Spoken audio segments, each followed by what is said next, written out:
Bismillahirrahmanirrahim. Assalamualaikum warahmatullahi wabarakatuh. Jumpa lagi di Pak Iwan Channel. Kali ini kita ada di mata kuliah Hukum Aksara Perdata ya. Kita lagi ada di taman ini, lagi dekat dengan alam. Ada taman di Taman Kota ini, masih di Semarang. Di mata kuliah ini, materi pembahasan kita sudah sampai pada masalah upaya hukum. Upaya hukum. Jadi ada jalan yang ditempuh oleh para pihak. Ini ceritanya ini, ada upaya hukum yang ditempuh oleh pihak yang dikalahkan dalam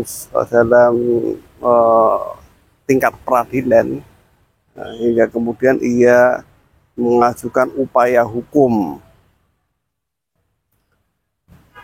yang sifatnya perlawanan.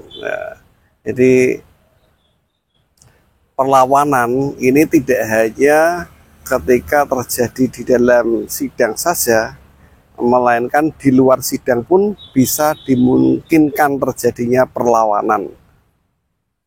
Kalau dalam sidang ada gugatan, ada eksepsi atau sanggahan dari pihak tergugat, ada gugatan dari penggugat, ada eksepsi dari tergugat, ada konvensi, rekonvensi, jawab jawab, hingga pembuktian dan seterusnya. Di luar persidangan pun pihak yang dikalahkan oleh hakim di pengadilan ini juga bisa melakukan perlawanan kembali. Ya, di sini ia bisa melakukan upaya atau cara ini dinamakan sebagai upaya hukum. Ini upaya hukum yang dilakukan oleh pihak yang dikalahkan. Secara akademik ini bisa didefinisikan, upaya hukum ini bisa didefinisikan sebagai jalan, cara, atau pintu masuk bagi para pihak, terutama yang dikalahkan, untuk mengkoreksi atau memperbaiki putusan, untuk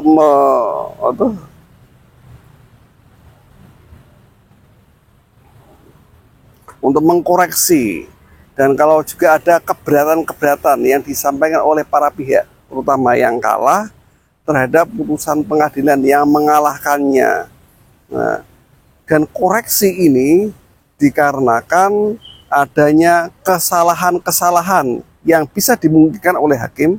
Ya, meskipun hakim ini bukan tempatnya semua kebenaran ya, hakim itu juga manusia. Dia juga bisa melakukan kesalahan. Nah, oleh karena itu, bila hakim dianggap oleh para pihak melakukan kesalahan, ini bisa dikoreksi. Dan kesalahannya ini terkait dua hal. Secara hukum kesalahannya ini terkait dengan dua hal. Yang pertama, kesalahan terkait dengan prosedur hukum yang ditempuh oleh hakim, maupun kesalahan terkait hal-hal yang substantif. Hal-hal dengan misalnya penerapan hukumnya, atau penilaian terhadap fakta-fakta di persidangan. Kesalahan-kesalahan ini bisa dikoreksi lewat mengajukan upaya hukum. Ya, upaya hukum yang lazim kita dengar, yakni upaya hukum yang merupakan levelnya meningkat dari ketika misalnya ada sidang, ada perkara disidangkan di pengadilan tingkat pertama, entah itu di pengadilan negeri atau pengadilan agama atau pengadilan tata usaha negara atau pengadilan militer, pengadilan tingkat pertama, ini dilakukan upaya hukum lebih lanjut di tingkat yang levelnya lebih tinggi. Di atas pengadilan negeri ada pengadilan tinggi negeri. Di atas pengadilan tinggi agama ada pengadilan tinggi agama. Di atas pengadilan militer ada pengadilan tinggi militer. PT UN di atasnya ada PTTUN, tinggi-tinggi. Ya, tinggi itu kalau tinggi, pengadilan tinggi ini menandakan bahwa upaya hukum yang dilakukan, yang diajukan di pengadilan tinggi ini adalah upaya hukum banding. Ya, ini tingkat banding. Biasanya ada di pengadilan di ibu kota provinsi.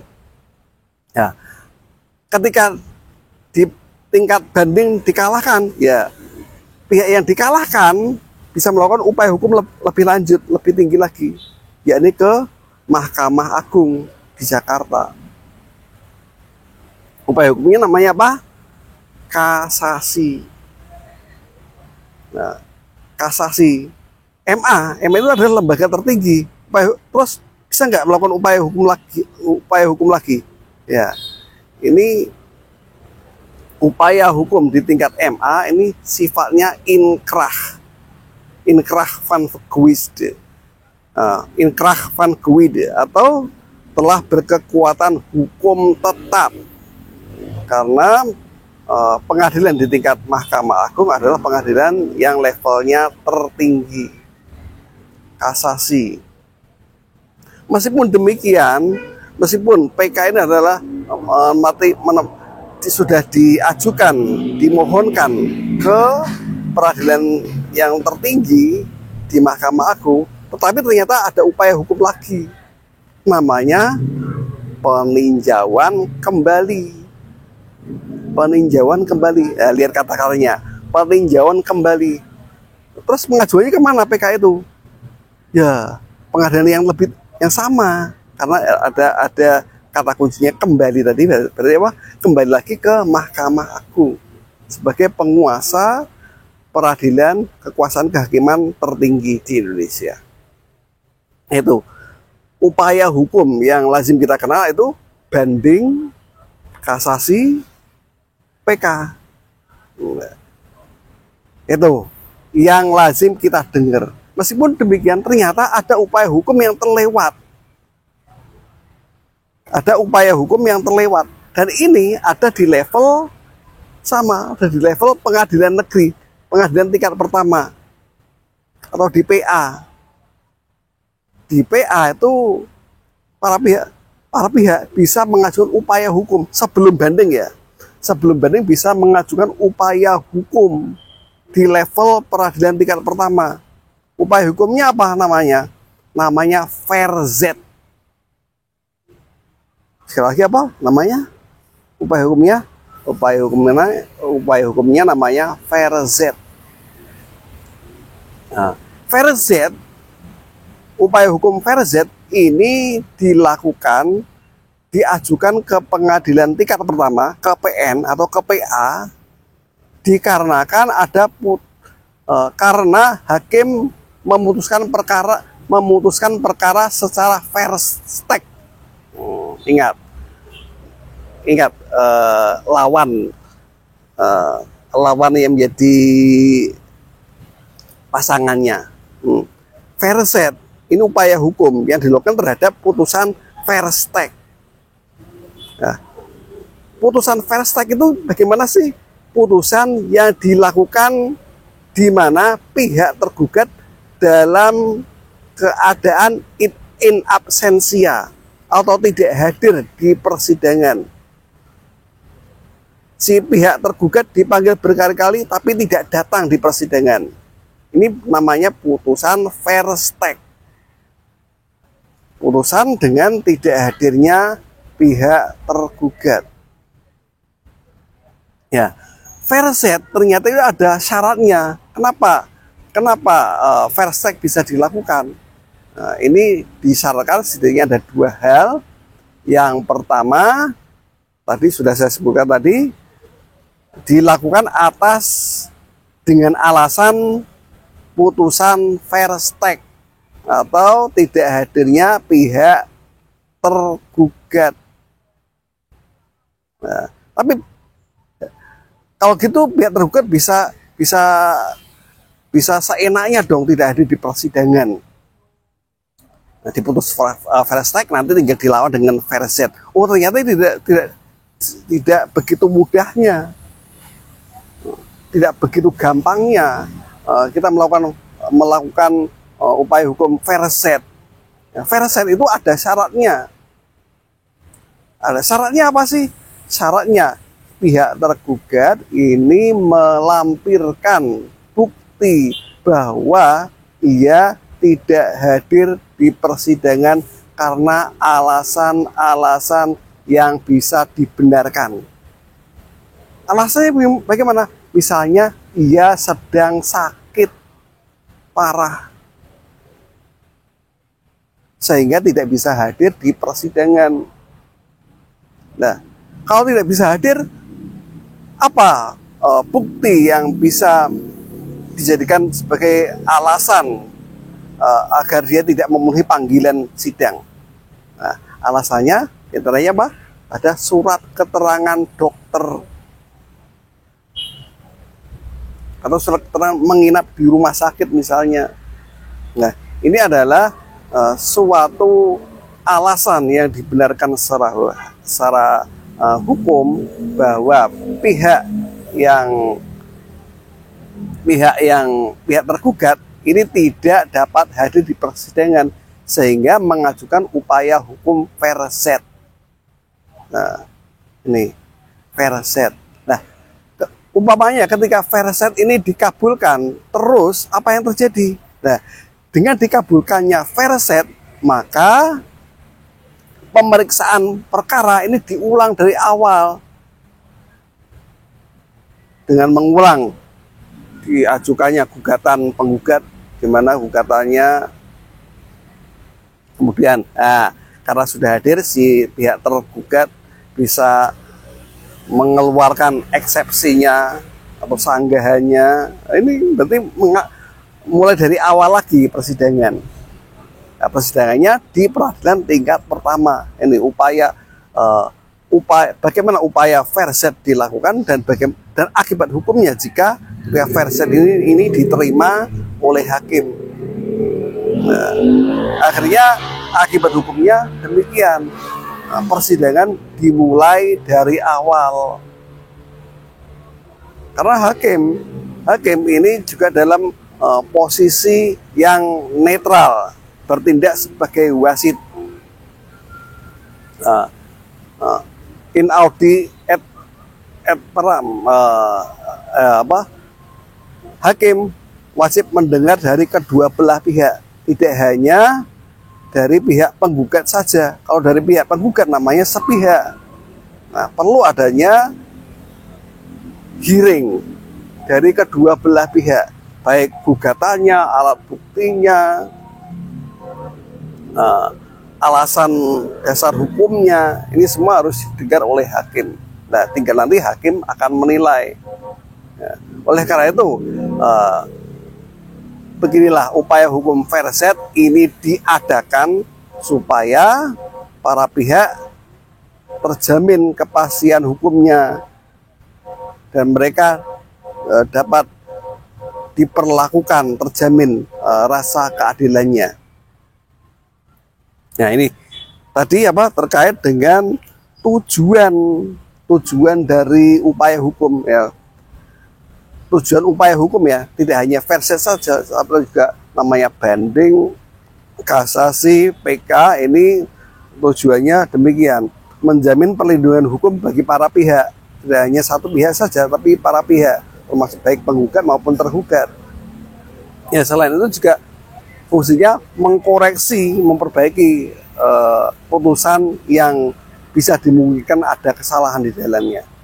Kalau ada salah, koreksi bisa, putusan bisa dikoreksi. Ini tujuan dari upaya hukum. Tadi sudah dijelaskan upaya hukum yang pertama fair set di tingkat pertama.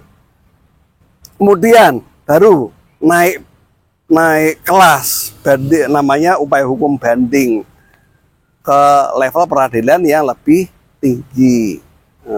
Hakim yang memeriksanya dan memutuskannya juga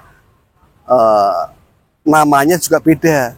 Kalau di tingkat pertama namanya hakim biasa, hakim tok, nggak pakai biasa yo, nggak pakai tok ya, hakim saja, pakai saja lagi, hakim saja.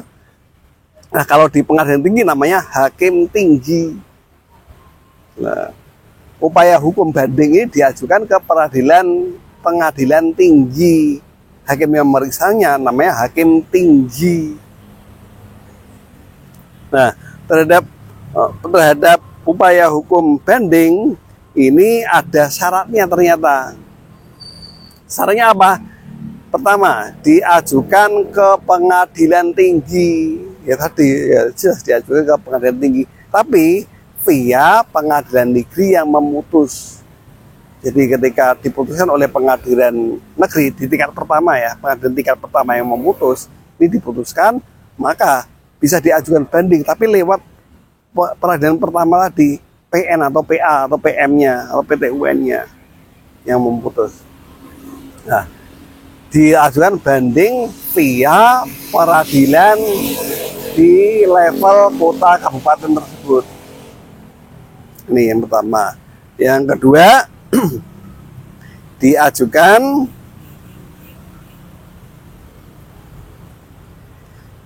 diajukan 14 hari setelah putusan. Jadi tadi ya, verset sama banding itu sama-sama. Rata-rata verset, banding, kasasi, peninjauan kembali, ini jangka waktunya juga sama, 14 hari. Ini untuk menunjang sistem peradilan yang cepat, efektif, efisien. Yang 14 hari, jangka waktunya sama, 14 hari. Syaratnya tadi apa? 14 hari setelah putusan. Dan diajukan ke pengadilan tinggi. Ini. Nah, selain syarat tersebut, harus juga mempunyai alasan yang dibenarkan dalam mengajukan banding. Alasannya apa? Karena tadi apa? Adanya upaya hukum karena ada kesalahan hakim lah. Kesalahan yang dimaksud dalam upaya hukum banding ini setidaknya dua hal. Ini kesalahan yang masih makro ya. Ya ini dua hal. Ya ini kesalahan fakta, error in facti, kesalahan fakta di persidangan maupun kesalahan dalam penerapan hukumnya, prosedur penerapan hukum yang dilakukan oleh hakim. Ini.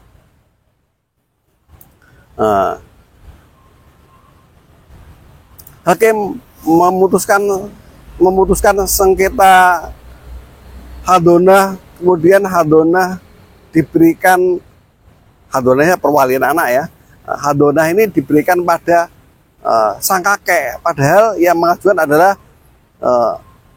ayah atau ibunya. Ini berarti putusan hakim ini sudah melampaui kewenangannya, ini salah dalam hal penerapan hukum. Nah, terhadap kesalahan ini bisa dikoreksi dengan mengajukan upaya hukum namanya banding. Jadi kesalahan fakta dan kesalahan prosedur. Kesalahan fakta misalnya ada bukti suratnya tidak dipakai, diabaikan oleh hakim. Nah, ini berarti hakim tidak memandang fakta-fakta persidangan. Nah, ini bisa dikoreksi dengan dilakukan upaya hukum banding. Ini. Nah, kemudian kasasi. Kasasi itu diajukan kemana? Nah, permohonannya diajukan ke Mahkamah Agung. Diajukan ke Mahkamah Agung setelah 14 hari putusan pengadilan tinggi. Itu ceritanya, levelnya sama. Alasannya apa? Alasannya pertama karena salah penerapan hukum. Berarti ini tidak lagi ngomongin soal adanya fakta-fakta baru di persidangan ya. Ingat, dalam kasasi ini tidak diungkapkan fakta-fakta baru di persidangan, tidak boleh. Hanya fokus terkait dengan penerapan hukumnya, kesalahan prosedural yang dilakukan oleh hakim, kesalahan prosedural tadi apa? Terkait dengan penerapan hukum dan atau Atau di sini hakim dianggap tidak punya kewenangan mengadili, karena ada kompetensi baik relatif absolut yang sebenarnya secara hukum memandang hakim hanya berwenang mengadili secara bidangnya maupun wilayahnya. Nanti ada kompetensi relatif maupun absolut, dan ini bisa menjadi alasan dilakukan upaya hukum kasasi. Ya sebenarnya kalau masalah kompetensi tadi absolut atau relatif sebenarnya bisa diselesaikan ketika pihak tergugat mengajukan eksepsi di peradilan tingkat pertama. Tapi bisa juga ini juga dilakukan di tingkat kasasi di Mahkamah Agung terkait dengan peradilan tidak berwenang atau over kewenangan atau putusannya melebihi dari kewenangan hakim. Misalnya perceraiannya tuntutannya hanya cerai saja, kok hakim sampai memutuskan tentang perwalian anak dan sampai gono gini. Lah ini sudah di luar kewenangan hakim. Hakim sudah di luar kewenangan, sudah melebihi, sudah sudah over lah, terlalu mencampuri. Padahal hakim harusnya hanya bertindak sebagai wasit saja, sesuai tuntutan oleh para pihak saja, tidak boleh mengadili lebih dari itu. Kalau lebih dari itu sudah over. Kalau sudah over, ini bisa diajukan upaya hukum kasasi ke Mahkamah Agung. Nah ini. Kemudian upaya hukum yang terakhir, namanya tadi apa? Peninjauan kembali. Kembalinya kemana? Ke Mahkamah Agung. Nah, di Mahkamah Agung, di PK ini tidak ngomongin soal prosedur, tapi ada alasan utama yang dibenarkan pihak yang dikalahkan mengajukan peninjauan kembali, yakni syaratnya satu, yakni apa? Mengajukan novum. Novum itu alat bukti baru. Alat bukti baru atau ada kepalsuan atau ada kebohongan terkait dengan alat buktinya. Alat buktinya ternyata palsu. Wah, ini juga bisa menjadi bagian dari novum ya. Ini itu alasan khusus yang dibenarkan ketika pihak yang dikalahkan di Mahkamah Agung di kasasi ini mengajukan peninjauan kembali, yakni adanya novum dan bisa menemukan bukti bahwa alat bukti yang diajukan di pengadilan tingkat pertama, kedua, ini ada kepalsuan atau ada kebohongan. Dan ini PK ini diajukan terhadap putusan yang sudah inkrah atau berkekuatan hukum. Nah, putusan berkekuatan hukum ini bisa putusan di tingkat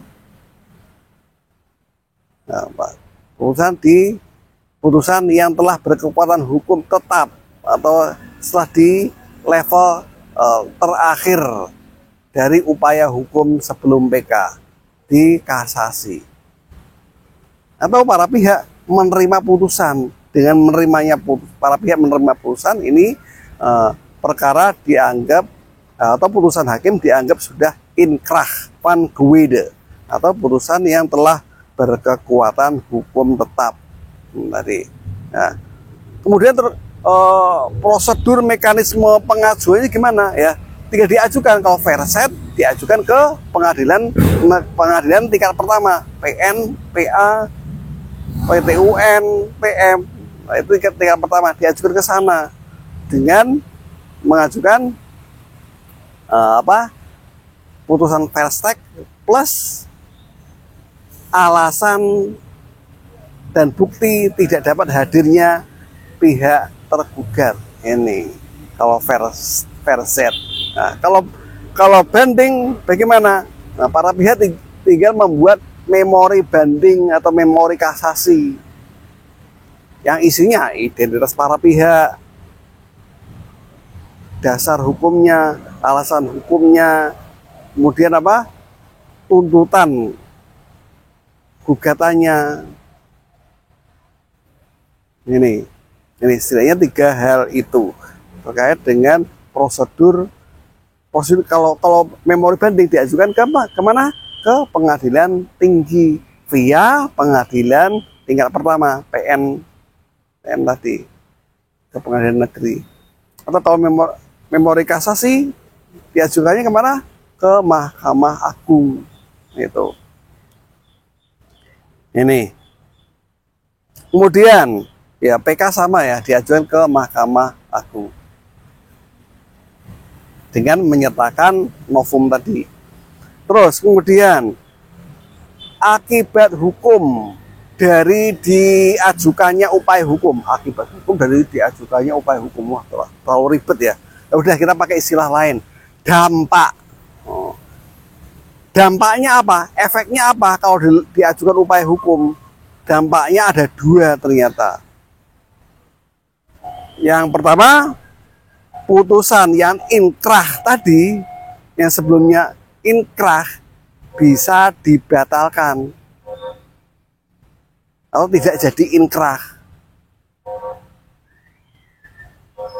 Mau diputuskan tidak jadi inkrah karena bisa dilakukan upaya hukum lanjutan.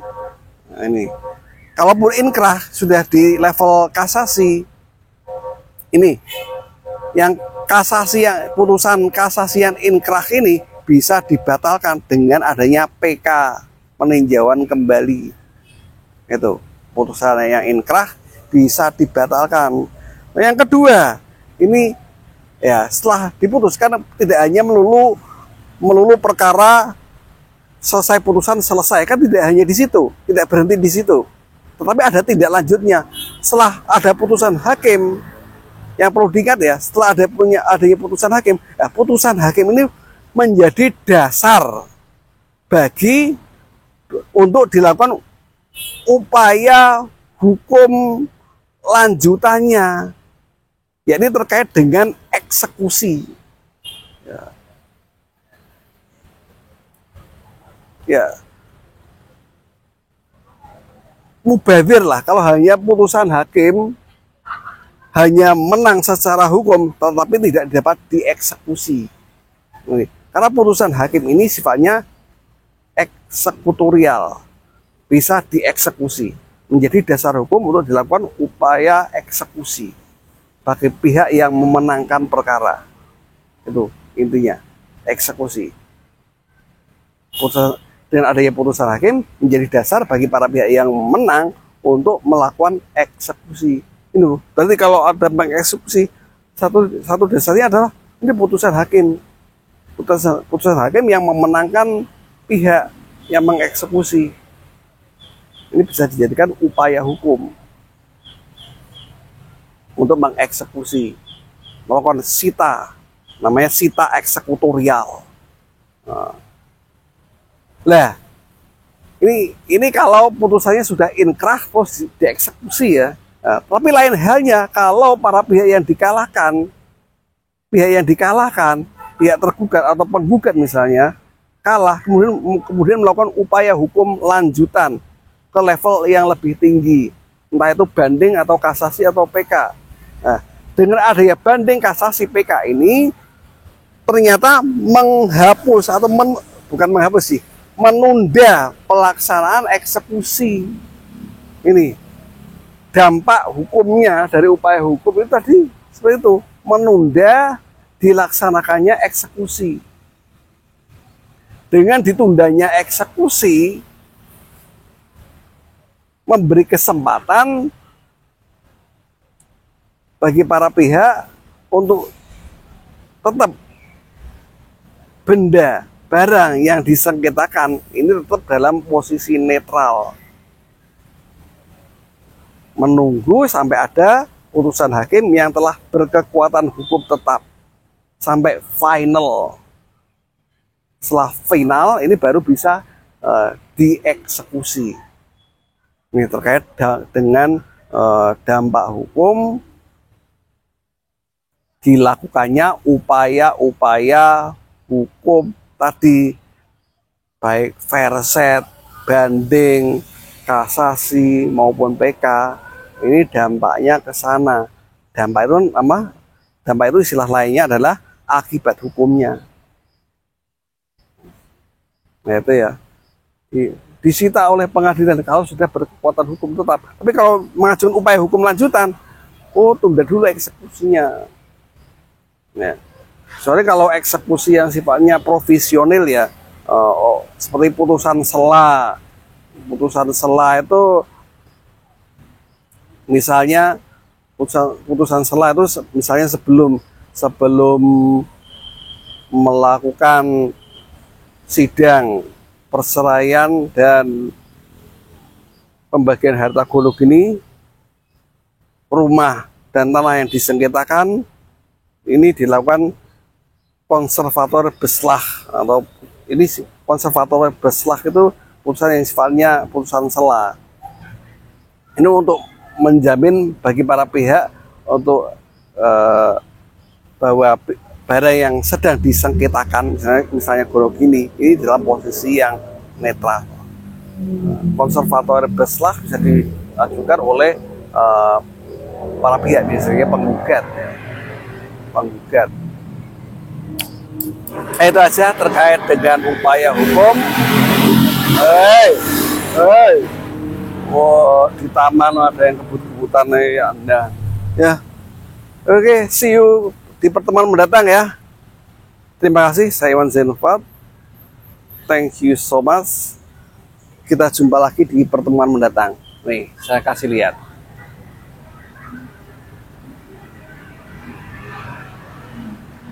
Wah, ada banyak orang yang berduaan ini. Enak kanggo apa weh, berduaan lah aku dhewean terus piye iki. Ya wis, see you. Assalamualaikum.